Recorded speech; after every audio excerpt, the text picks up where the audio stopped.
All 7 Tom Baker seasons are great. All of them. Yes. I came very surprised to that, but they're all great. Yes. Every single one of them. And not just the men, but the women. And the children, too.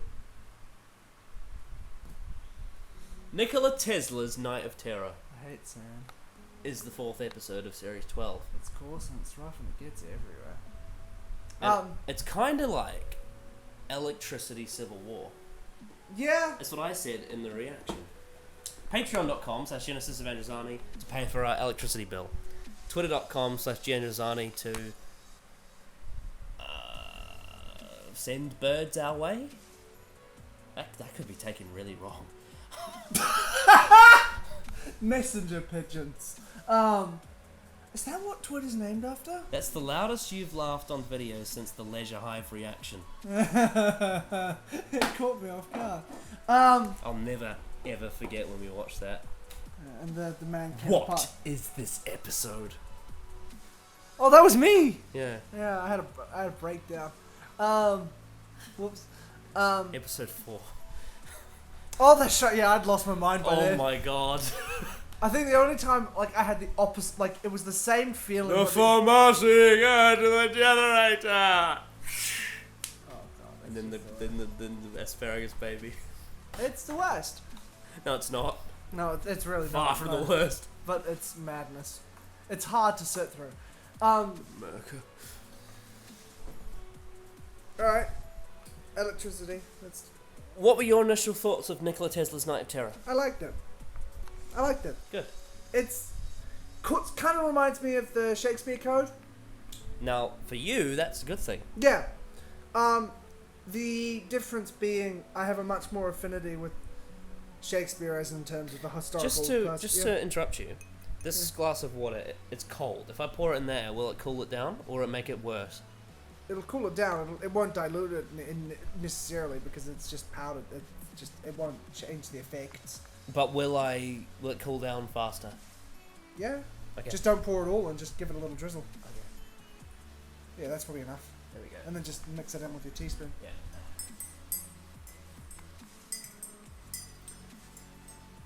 I liked it. Aliens were cool. Tesla was great. I do wonder about the relationship between Edison and Tesla, because from what I understand, it wasn't so one-sided as it is made out to be in the episode. That being said, the episode isn't about Edison. This is all from Tesla's point of view, in terms of that side of the narrative, so I don't If mind this it. was a George R. R. Martin novel, it would absolutely make sense. Minus the scorpions, but... Yeah. Well, actually... Well, he's written sci-fi. Well. Anyway, yes, I liked it. Looking forward to when June comes out to see what it looks like. Yes! Oh my god. That is... Denis Villeneuve. That's one of the very few series out there that I still haven't gotten into yet, and I really want to. It's very hard to read, but it's... Oh yeah, I mean, apparently it's like Lord of the Rings in space. So. It's more than that, man. And do not, I love the movie, but not as an adaptation of Dune, but as a David Lynch fever dream. Because why the fuck did they get David Lynch to do it? I love David Lynch so much, well, but... the guy who's doing it now is Denis Villeneuve, He did Blade Runner 2049, right? I know. Which is better than the first one. Fight me. Ooh. Got David Bautista in it. And this one has David Bautista as well. Yeah. And it has Oscar Isaac. Yeah. And and he also did Arrival. Denis Villeneuve did Arrival. Anyway, Nikola Tesla's Night of Terror. Yeah, it's good. I liked it. I don't really have anything that jumps. It's been over a week since I've seen it. Well, not over a week. It's been about a week now. And it's not stuck with me hugely, but I didn't it never annoyed me. It's good. I gotta somewhat agree, because I think it hasn't really. I don't really think about it that much. No. It hasn't stuck with me that much. But at the time I watched it, I enjoyed it. Yeah. A bit like, the Witchfinders from Series 11. Yeah. Except I would say the characters were a bit better developed, because Witchfinders is still in Series 11. Yeah. The thing is, Which was at this point, Series 11 was the Dark Ages. It was so long ago. The difference between that is the ensemble as a whole in Tesla is much stronger. Tesla but chicken. as great as Tesla is in this episode, he's no King James. Well, I mean, the thing is with Tesla is that was like we need to show this very important historical figure almost a bit more like Rosa Parks is. I suppose a bit less like focused on the event. I guess because this was again harkening back to that kind of educational thing. Yeah. Except as I said when I brought up, I don't believe. Correct me if I'm wrong, because this is a part of American history that I'm not that familiar with. But from what I understand, their relationship, it was a rivalry and it did get quite heated. But it wasn't so much just Edison was the big evil businessman who stole all the ideas and blah, blah, blah. Like, Edison was brilliant himself. What I was going to say is one of the big differences is that with King James, it wasn't that. It was just Alan Cummings being the best game, and I liked it. Yeah, I want King James to meet another character who we'll talk about. You know what? I've got a little tangent to talk about, but it'll be quick. Yeah. I was recently on Security Kitchen Productions, aka Joe Morgan's review of Classic Who Season 4 with Lord Slar and Brian Corrigan. Yes. And we talked about how the way that Patrick Troughton is characterized in the Underwater Menace is very similar to the 13th Doctor. It's very, very surface level. And then we said that the Underwater Menace is actually quite similar to a lot of Chibnall episodes. And then we said, well, what if they had that? And also, like, the Underwater Menace has 3 companions that are wasted. Yeah. And it's also insane. And what if Alan Cummings played Zaroff? That would be great. Alan Cummings could do anything. I love him so much. He's in fucking X-Men. I know, he's fantastic. I love him. Remember how they got rid of him in X-Men 3? I don't remember. How did they write him out? He just wasn't in it. Yeah, because he was like, I don't want to get in the makeup again. I don't know if that's true. I'm being facetious, but also I have a feeling Alan Cummings is like, no. Anyway, I don't want to think about X-Men. I've talked enough about that series. I'm done with it. Nikola Tesla's Night of Terror. Should we start with characters? Yeah, might as well. Alright. The Doctor. Really good. Really good. She's slow, again, with, I think, Chibnall's master plan, if you will. Let's hope. It seems like her growth is now really in full effect, where she's still that same version that a lot of people loved in Series 11, but she's got more grit to her, she's got more depth to her, and she has less patience because she is hurting. She's suffering, and she's internalizing it and not sharing it, and I have a feeling that's going to blow up later, and obviously things in the next episode elevate all that to a degree, but I think also on top of that, as an actress, Jodie Whittaker, the way she's portraying the character is less like a child and more like an adult. Still has the same quips, but it feels like it's coming from an actual woman now, not just a girl. Yeah, and the Jodie, that makes sense. But not a girl so much as a woman playing a young girl. Yes, do you know what I mean? Yeah. It's because there's a distinct difference between the charm of an actual young, like a childlike view of the world, and there's a sort of whimsy to that compared to an adult replicating that. Yeah. Whereas here, she still has a lot of the same quips and sort of the same the same way she portrays on screen, but there is something different about it. She definitely feels more like she is. Well, not. I wouldn't say, because I'll get more into it in the next episode about her feeling more like a Time Lord. Yeah. But she definitely feels more like an older person. Yeah. Than she was in Series 11. Absolutely. Which then leads into next episode, which we'll get to. Yeah. But I thought that, whilst I didn't think she was like blow out of the water or anything, I think she's sort of settling into the role better now. Absolutely. Well, because I've noticed that Jodie Whittaker is at her best when she's playing damaged. Be it in Broadchurch, because she's the mother of the victim in the first season of Broadchurch, and she is spectacular in that. In those short snippets of Antigone you can find online when she's playing opposite Christopher Eccleston. In that I've forgotten the name of the movie, but the movie that she produced. She was in Black Mirror as well. Yeah, and the episode of Black Mirror she was in, she does agony and angst ridiculously well. She's such a presence when she's portraying hurt. Yeah, she certainly. Yeah. Certainly shows some pain in Black Mirror. I'll say that. Yeah. What? Yes. Yeah. Well, yeah. She's a but good actress. She is. She's fantastic. Despite what people might think about Series 11, because that was a botched fucking weird thing, but she is a good actress. Absolutely. And what I like about this version is it's not a complete 180 from what she was in Series 11. Yeah, because it feels like a natural growth. Yes, because in Spyfall Part 1, she was like she was in Series 11. Yeah. Exactly, and it's that's why I'm giving Chibnall praise. Obviously, we don't see how this resolves, but as it is currently where we're at the season, Chibnall's way of having her grow progressively throughout the season as more and more things are unveiled around her, and she's holding less and less on to this idea of being whimsical, because she let go of Gallifrey, she let go of the Time War, she realized I had saved Gallifrey, I had done this, I had moved on. Then suddenly, her past, future, whatever else is caught up with her, and she just can't keep running, and that's burdening down on her, even though that's not what's dominating the narrative of this episode. That's so clear in her performance. Yes. Now there is one thing I will say though, and it was something that I mentioned about we talked in Spyfall Part 2 about how wouldn't it make more sense if Jodie handing the Masters to the Nazis was triggered by something. Yeah.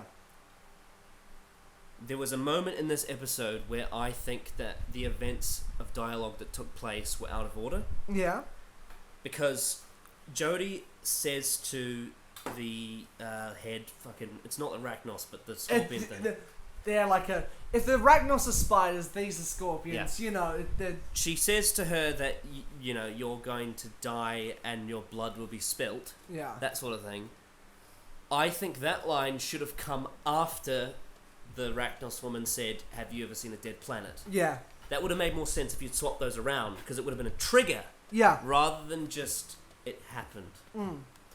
Yeah. No, that's but the thing is though, this Series 12, Jodie, has less patience.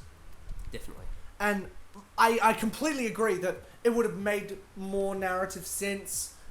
That being said, that's something where it's unlike the Nazi thing where I'm like, I could still see her saying that because of where she is in her headspace, where she's at as a character.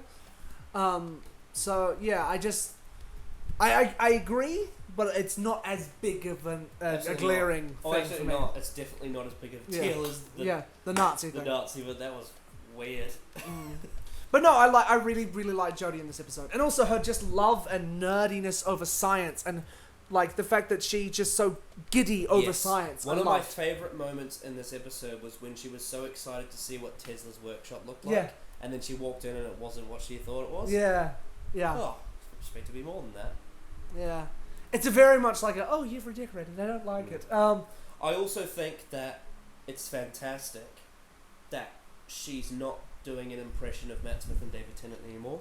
No. She feels similar to him as a character, but she's not doing an impression. No, she's sort of becoming more of her own Doctor. She absolutely is, but she is far more defined in my head as her own persona now, which is great. Which also comes down to the strength of the writing, because it wasn't, on her in the first season, because the writing was, just not there to serve her as an interesting, in my opinion, version of the Doctor. Whereas now, there's so much more to her, and that allows her to show her range and show her version of the Doctor. Yes. Which is great. Yes. And I will say, at this stage, for me, she is still bottom, but I don't think she's miles below Peter Davison like she was after Series 11. No. For me, she's more in the ballpark of the other Doctors now than she was before. Absolutely. Though it'll take a lot to top Caves of Adrazade. That was a hell. But you never know. You never know. Never say never. Never say never.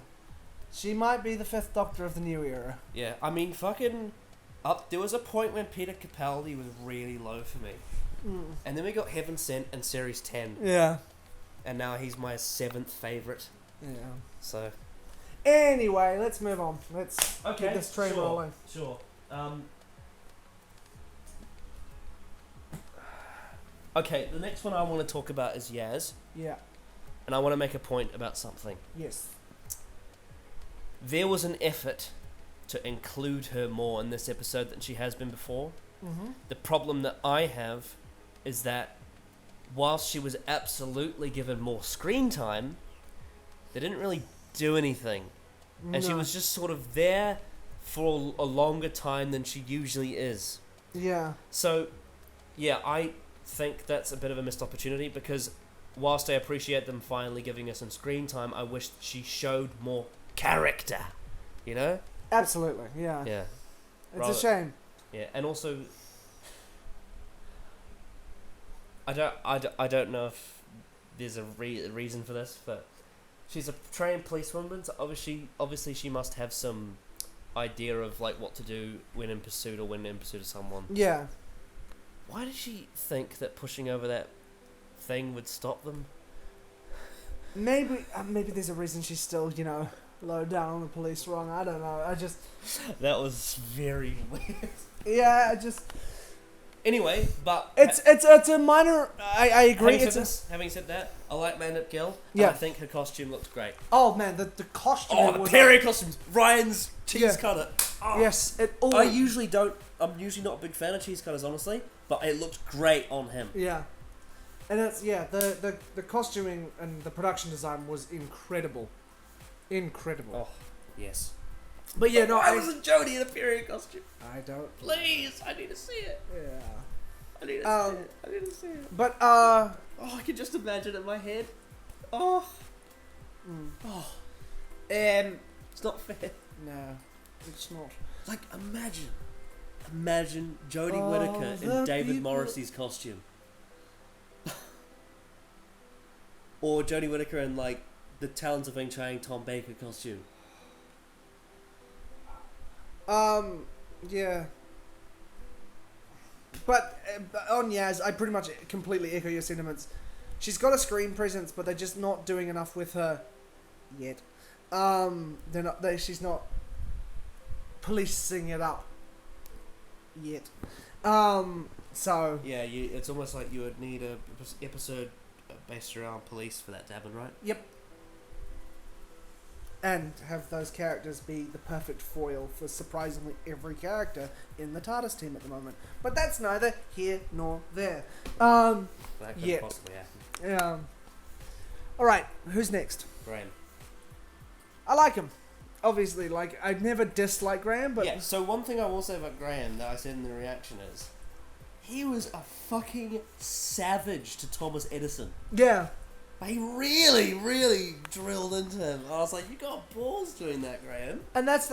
I kind of like that side of Graham, because it's a side of Graham that we only really sort of got in the Battle of Ranskoor Rav Kolos. Yes, except that. That was a little bit out of character for me. Especially coming straight after It Takes You Away. That felt a bit odd. Yeah, whereas... That whole finale is shit. Anyway. Ooh, it's raining quite hard. Whereas... Anyway, I've completely forgot that episode existed. Yeah, no. Because the finale in my head is Resolution. Like, even though it's technically not. It Takes You Away is more of a finale. Yeah. Emotionally and in terms of where the characters are. But blah, blah, blah, blah. You can go back and watch other things. But, yeah, that bit I get it's not really Graham-y, but there is some precedent for him having that little bit of devil may care. Like, I have, other than Ryan, nothing to lose. So, like, he just doesn't put up with anyone's bullshit. Yeah. And I like that. That's a side of Graham that I wish we got to see a little bit more of, to just give him a little bit more to do than just be the comedic relief. Maybe the only episode of Series 11 that Nina Matevia watched was that one. Yeah. Oh, but no, yeah, I like him in this episode. And the period costume again. Dope. Oh, Bradley Walsh in a period costume. Beautiful. But, yeah. Okay, no, I'm focused. I'm trying to stay focused on this episode. What Graham is doing in this episode. I'll distract you for a second. I saw him in an ad for The Chase this week. Yeah. And I'm like, you are making a lot of money right now. Yeah. You're on both TV brands in the UK. Both at the same time. Yep. That's... Oh, bloody hell. You are the Weasley. Goodbye. Oh, what if we got like a bad wolf but with The Chase instead of the weakest link? And Graham versus Bradley Walsh. Anyway, Anyway, Something familiar about this. he looks Oh, exactly tell like the me. companions die. He fucks up the chase. He's like, oh, it's in Ecuador. No, I'm sorry. It was in Mexico. Oh, goodbye. Death to Ryan, death to Yaz, death to the Doctor. It's all on Great Death to the Doctor is a story, isn't it? Yes, it is. And so is Death to the Daleks, which is on our list. And also, for worst attack here. I believe there is a which I believe. Orange broomstick. Yes. I believe there is a novel. I haven't read it, but based on the synopsis, there's an episode, a book based around the current TARDIS team, where Graham's whole subplot is he's grumpy because he wants to go back home and watch the chase. Hey. Anyway, moving on. Nikola Tesla. Edison. What's next? Ryan. He got some weird lines in this one. He's like, Yeah. oh, so it's like Nikola Tesla invented Wi-Fi. Yeah, he kind of had this weird, slightly expository, except But he it wasn't actually like he had the best costume. he did. But like some of his dialogue was kind of weirdly, like Also, I just realised that the thumbnail has to have this in it now. the cup of tea. Oh, because every time we drink. Always. Fucking Series 11 had it all the time. That's right. Tea. Anyway. Good, let's cup of tea. Yes, I like him, but I don't have much to say. Oh yeah, okay, sure. I don't have anything else to say. Alright, let's get on to the actual characters. Yep. Nikola Tesla. He is great. So do you have the actor's name there? Oh, do you want me to get it? Yeah. Okay, I'll find it.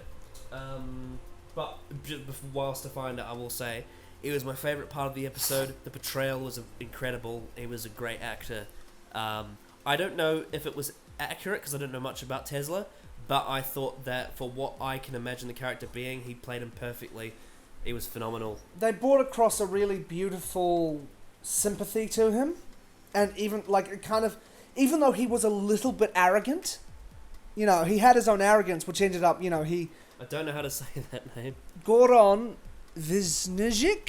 He's Croatian. I probably butchered that last name. I'm sorry, but that, sir, because of course you're watching this, right? Totally. Anyway, he was brilliant in this episode, and he just had such, he evoked such sympathy, and even if it wasn't necessarily fully historically accurate. He won awards. Yep. For best outstanding performance by an ensemble in a drama series for ER. Cool. That's great. He's been in a lot of foreign films. Mm-hmm. A lot of them that I don't recognise though. But he, I really like, as I said, the emotion brought out of Tesla, and this whole idea of the Doctor and Tesla sort of having this bond over science and the pursuit of knowledge and the betterment of life through innovation. I really like that. He voiced Soto in Ice Age. Which one's Soto? I don't know. Was he the father of the baby? Possibly. Um. He was also in The Girl with the Dragon Tattoo. Ah. Well, what did you think of Nikola Tesla? Oh, you just said, didn't you? I thought he was phenomenal. He was the best part of the episode, for sure. Which is good, considering the episode's named after him. It's one of the tigers. Ah, right. Or maybe he was in the. What did you say he was from? Croatia? Maybe in the Croatian dub of the film he played there. Croatian dub of Ice Age. There might be. Sorry, I'm getting distracted. Nikola Tesla. Yes, very, very, very good. I liked the scenes of the Doctor as well. Yes, absolutely. There was this thing. They had this connection similar to what King James had with her in Witchfinders. I really, really, really liked it. Absolutely. For some reason, Jodie Whittaker works really well with historical male figures. Yeah, she does, and it's great. I love that. Her historical episodes, other than It Takes You Away, seem to be like her better ones. Until It Takes You Away is not a historical. King James. No, that's what I'm saying. Her best episodes, minus It Takes You Away, are the historical ones. Yes, because Kablam is overrated. Yes. Even though I can't remember. Did I like it? Go back and watch and tell me. No, we both gave it a 6. All right. Demons of the Punjab, Rosa, Witchfinders. Spyfall Part 2 for you. Spyfall Part 2. All the historical side of it. Resolution. What part of Resolution's historical? No. I meant as in like it's like it takes you away like sort of. I've sort of pulled back on that one a little bit. It's a bit forgettable. Anyway.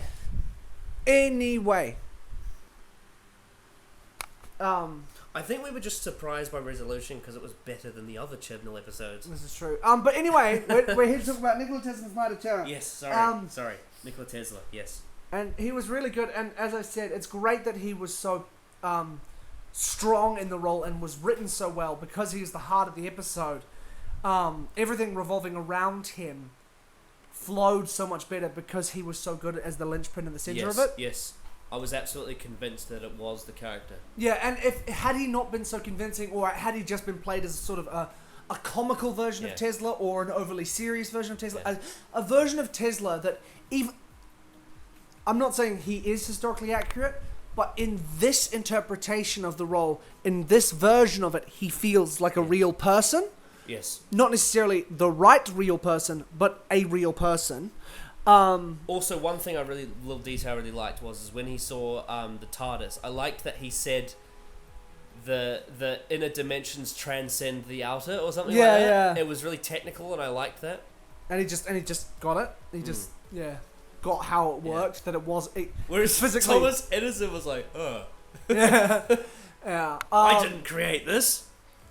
Because the apparently Thomas Edison, according to this, was mustache twirling villain from the 1920s. But I watched Legopolis this week. That's very mustache twirling. Oh, it is. But it's the mustache twirl. Yeah. And for the only. Yes, and the doctor should have hung by a scarf. I still maintain that fucking score is amazing. It's so good. Anyway, we keep getting distracted because we keep wanting to talk about the next episode, but we can't because Nikola Tesla's Night of Terror was good. Don't think we didn't like it because we did. It's all right. Let's move on. Let's keep going. Let's stay on track. Thomas Edison. Now, he absolutely, in some regards, was a caricature. Yeah, I'm sure. But firstly, I do know, based on some research I did and some things I've heard, that this is somewhat accurate. When he was around Tesla, he would play a bit of a heightened character because he was his rival. Yeah. And I do think for the format that it goes for, I think it works for the story. Yeah, like in the context of the story, this over-the-top version of Edison, where we never really get to see the other side to him. Again, granted, I don't know that much about Tesla and Edison. That's a part of history that I'm not that familiar with, just have a passing knowledge. So correct me if I'm wrong. But this version of Tesla yes, but also Edison worked beautifully within this story. He played every piece of the puzzle worked for exactly what it needed to do. It was like a cheesy like movie ending, but I did like the scene between them at the end where he gave them a little smile. Yeah, it was very sort of Hollywood in that regard. Edison's portrayal. This episode was very reminiscent of just what you would expect from a mid-series episode. Yeah, and it wasn't. That's not a slight on the episode. Yeah. It's very, very strong in that regard. It's just nothing that'll stick with me for ages and ages. But I really like it. It's one I'll probably put on later on in life and be like, oh yeah, this is quite fun. Yeah, I suppose, but yeah, I thought the whole civil war between Edison and Tesla was quite interesting. And it reminded me a little bit of Bill Gates and Steve Jobs. Yeah. Because there's a scene in the Ashton Kutcher version of the Steve Jobs film, because I know there's two versions. Yeah, there's the Michael Fassbender one and then there's the other one. I haven't seen the Fassbender one, actually. It's really good. Which one's better? The Fassbender one. Okay. Because the Kutcher one's very, Hollywood. Yes. The Fassbender one focuses primarily just, on him as a character, not his life. Right. Okay. So that's the distinction. I haven't seen the Kutcher one, but from what I understand, written heard. I mean, the Kutcher one, I would say, from what I saw, was a very accessible version. Yeah, he looks like him. There's no doubt about that. Oh yeah, but the thing is, what I will say is that it reminded me of the phone call that Steve Jobs in that film has to Bill Gates. Not as angry, it was a bit more controlled, but I like that sort of rivalry Yeah. between them. Yeah, I don't know, there's something interesting about two historical figures meeting in a Doctor Who story. I don't know why, it just works. And the fact that in real history they actually knew each other as well. Yeah. Yeah, and they were rivals. Yeah, and also the whole thing of like, you know, Tesla was good with ideas, bad with business, whereas Edison had the business side of it. Yeah, absolutely. So Bill Gates and Steve Jobs. you need money to turn on a light. Yeah. Yeah. Yeah, it was good. I liked it. He was, as we said, he's a very sort of comic booky, over the top kind of character, but he worked, and it was a great foil to Tesla. Yes. Now, for me, the most underrated aspect of this episode was Queen Skithra and the other Skithra, because a lot of people hated it. What? Why? I don't know why, but they did. I thought, I mean, maybe it's because we're Russell T fans and we love the Runaway Bride. I thought it was cool, and I liked the whole thing of who played it. Oh yeah, obviously, but I like the oh yeah, apparently she was fucking Rani and she was Rani in Sarah Jane Adventures, yeah. Which hopefully we'll get to at some point, with Jake, and us, because I haven't seen it yet. Ooh. I haven't seen Sarah Jane Adventures. I mean, I've seen probably 1 or 2 episodes, but I can't remember them at all. Yeah.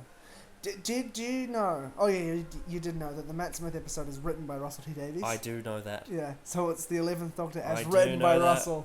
Yeah, I do know that. that's the last thing Russell T Davies wrote for Doctor Who. He did write for Miracle Day though, didn't he? That came after Oh no, you're true. You're right. No, he did. Torchwood was the last. Miracle Day. Yeah. Yeah, it was. Yep. I haven't seen that, so I can't judge, but I have seen it and I can. yeah, But I've heard 1 or 2 things about it. Children of Earth is a great show. All right, moving on. But the Skithra, Yes. I like that they were looking for technology. Yeah. And then the kind of the Doctor kind of exposing them as like a leech. Yeah. Really. They're sort of like parasites of technology. Yes. Yeah. Yes. Or even they kind of reminded me of the Krillitane. Yes. But as opposed to it becoming organic, it was technological. Like, because there was the Silurian weapon, I believe. Mm. Yeah. Yes. No, there was one thing about that though. Yeah, which called it an alien gun. Chris Chibnall wrote The Hungry Earth. I'm just gonna say, it's short, because if she said like, well, actually, blah blah blah blah blah blah blah blah, they're actually from beneath you. Psych. Yeah. Well, it would be, whatever. There should have been at least something for the Doctor to be like, well, actually, I'll leave that for another time. And that would go with her avoiding telling them stuff. Yes. All right. Yep. Cool. Actually, another thing. Yep. It's 2020, right? Yes. When was The Hungry Earth set? 2020? Yes. Yeah. Series 13. Maybe they'll do a sequel. Ooh. Would that Maybe Chibnall was playing the long games like Moffat. You stay around to 2016. Yes. No. I'll take over. Also, Yeah. I just realised something. What? How are they standing on that hill in 2020 if they went to Manhattan?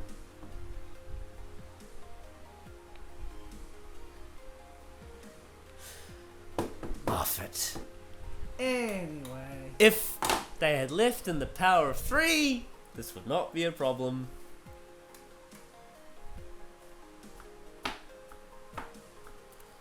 Moffat, you haven't escaped us. After all these years, he's still creeping up on us. Yes. Haven't seen Dracula, so I don't know what it's like. Apparently the BBC advertised that as if it was like the fucking second coming. Well, yeah, I might do a breakdown of that later of my Oh, thoughts. have you seen it? Yeah, I started it. Oh. I'll have to finish it before I do anything because it's not fair to review something if you haven't seen it in full. Oh, well, I didn't know Dracula was a hybrid. Dorothy Skerritt, I think is her name. Yeah. Nikola Tesla's friend. She was cool. I liked her. Yeah. It was because even though there were crowded, it was a crowded environment, because there was the 4 leads, and then there was the 3 main additional characters, and then the villain as well. She was really cool, and she felt like she had a place, and it was about sticking with someone who you believe in and you believe is brilliant, which sort of ties into the whole theme of the episode this whole series so far, is sticking with someone in the face of adversity. I'm trying to remember, there was something we were talking about in the Spyfall Part 2 review, and you hadn't seen Nikola Tesla's Night of Terror yet. Yeah.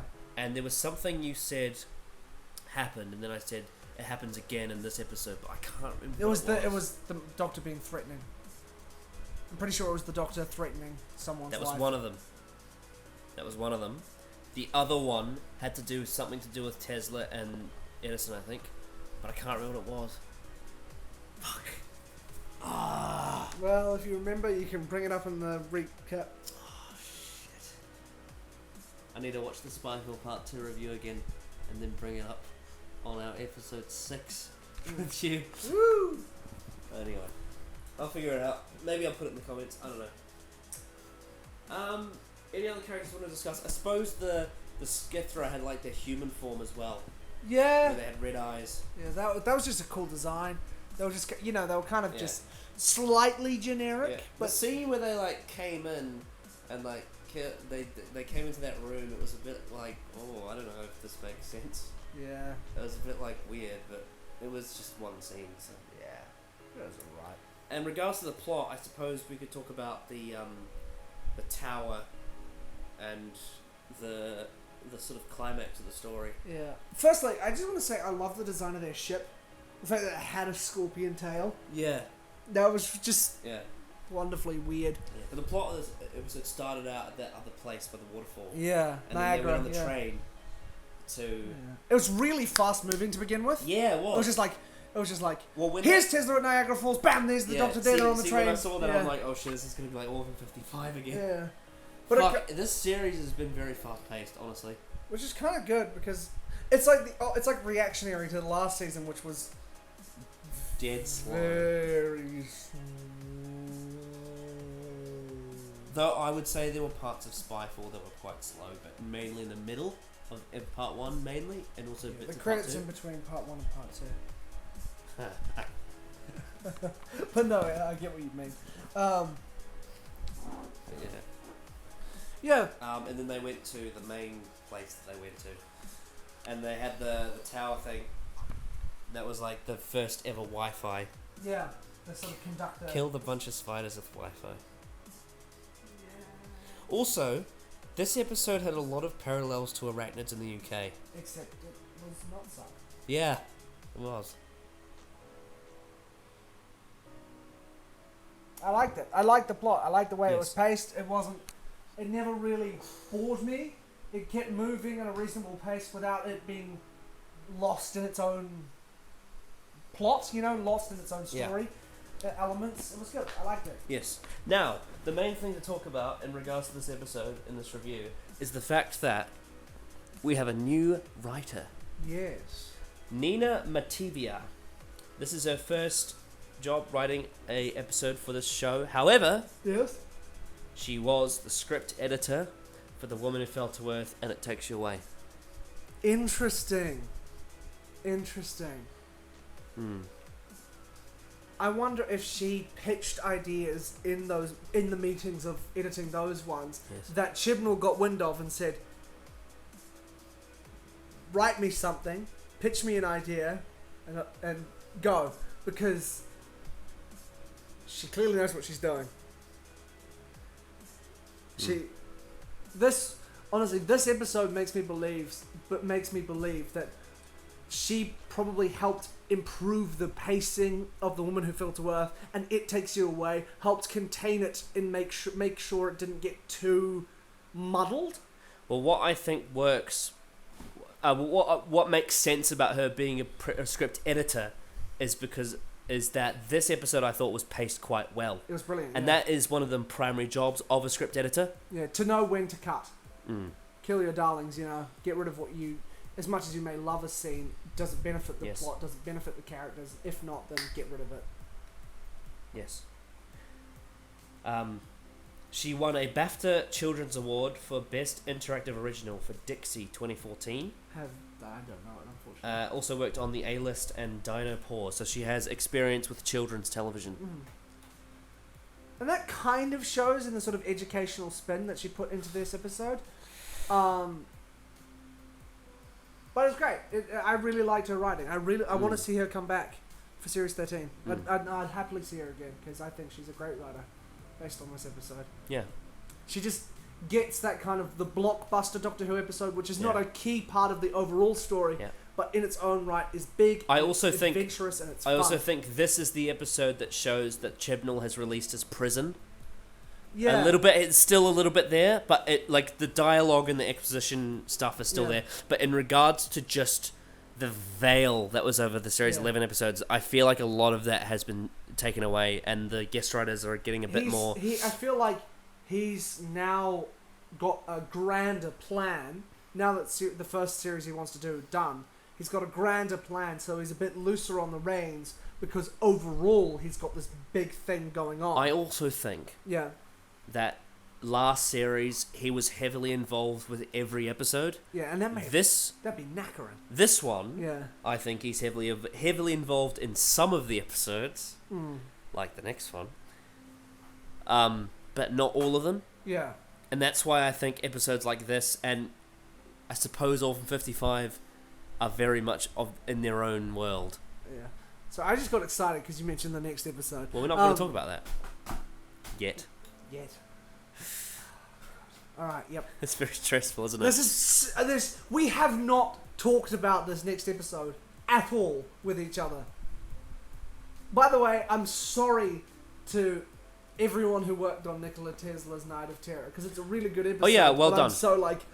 I'm so distracted. The direction was done by Nida Manzoor, who directed Dixie, who was the one that Nina Matevia wrote, so they've worked together. Also one called Enterprise was nominated for a Hugo Award for the Best Short Film Arcade 2013. Excellent. Beautiful. Yeah, it's gorgeous. Stunning, very... There's no other word for me to use than sexy. It was a very sexy looking episode. Great historical, beautiful costumes, good blocking, good lighting. Like that opening shot of Niagara Falls pulling out to reveal Tesla talking and stuff, and it's just... And the train scenes were dark and smoky, and... And the alien ship looked incredible on the inside, and... Yeah. Oh, yes. And that sort of... When she's walking, there's the barn doors or whatever they are open, and the Queen's just walking straight towards in the shadows, and she's just in silhouette. It looked awesome. All of the colour schemes of the alien artifacts and the historical period all blended together lovely. Yeah. With like all the electricity, CGI, and the tower and the everything. It was all beautiful. It was great, and it was all framed well too. Like a lot of there's a lot of shots of noir shots too, especially of Tesla. There was this scene where he was like standing in the room, like looking out the window. Yeah. And it was so cinematic. It was very good. Yeah. So thumbs up for the direction. Also, good lord, massive thumbs up for me for the music by Sagan Akinola. My God, yes. It was It was brilliant. One of his best. Yeah. Ever. Yeah. It was everything on the production side, in front of and behind the camera, just went up in this episode. It was just brilliant. Now I was there's all throughout the episode he does his thing, right? But for me, the one thing that I pointed out in the reaction that absolutely stood out to me was during the climax when they were setting up the tower and he was playing the bass guitar. Yeah. And it was an episode about electricity, right? That makes sense, and it sounded so cool, like a rock star playing his guitar. And it was a really catchy beat too. It was like dee dee dee dee dee dee dee dee dee dee dee. Brilliant. Yeah. Absolutely phenomenal. Sagan was. I can't wait for the Series 12 soundtrack to come out, because Series 11 sounds very good. It's very relaxing. It's very it's very atmospheric at very times. Focused. Yeah. But I think the Series 12 soundtrack will be on another level. It's more characterful. Yes, it's actually not. It's not in the same style. It's got very different instruments, but it has more of that Murray Gold fire to it. It's got a bit more of a flair. Yeah. Yeah. And I think that's intentional because I think Series 11, looking back on it, was meant to be a much more lower key introduction to a new audience. Yeah. I get that. And then this one is when they finally really kick into what they really came to do. And I think, Sagan Akinola's score for this was amazing. It was brilliant. Yeah, it was fantastic. And then we have the viewership, which was 4 million overnight and 5.2 overall. Still in the safe zone. Exactly what we said in the last one and the one before. Yeah. I won't repeat myself, but you get it. Well, it's fine. It's in a great spot. Yes. Doing well. Yes. So, conclusion and rating for Nikola Tesla's Night of Terror. It was a delight. There have been moments throughout the rest of it where it felt like Doctor Who again, but this was the first episode from beginning to end where I watched it and it was just, this is Doctor Who. This is how this feels like Doctor Who, with it being its own style within Series 12. It's not just kowtowing to being what's been before.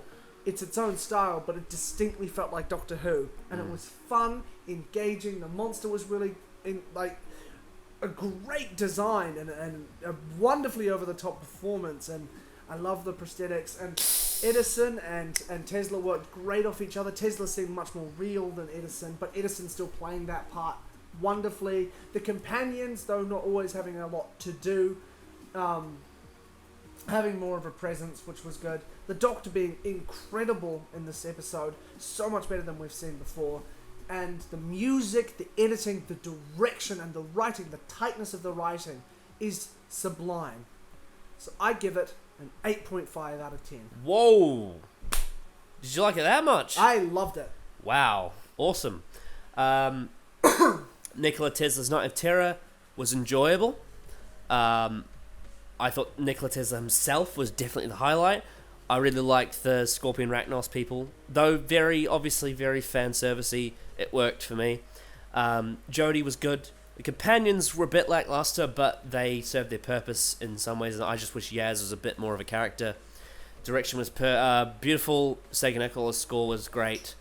Edison was a little bit of a caricature, but it worked for the story, and just overall an enjoyable experience. And up to this point, in what we've reviewed so far, is my favourite episode of the series. It is a 7 out of 10. So, next time, we'll be reviewing an episode that I'm sure we haven't watched yet. No, I know nothing about the next episode. It's called Fugitive of the Jadoon. Oh, interesting. The Jadoon's back. That's great. I love the Jadoon. First introduced in Series 3. Yeah. A lot of similarities to Series 3 in this series. Funny that. Yes. Yes. So, this is probably one of the shorter reviews we've done so far, isn't it? Yeah.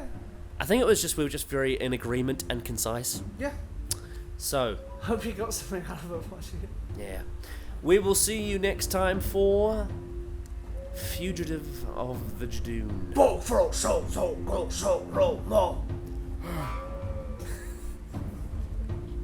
Alright.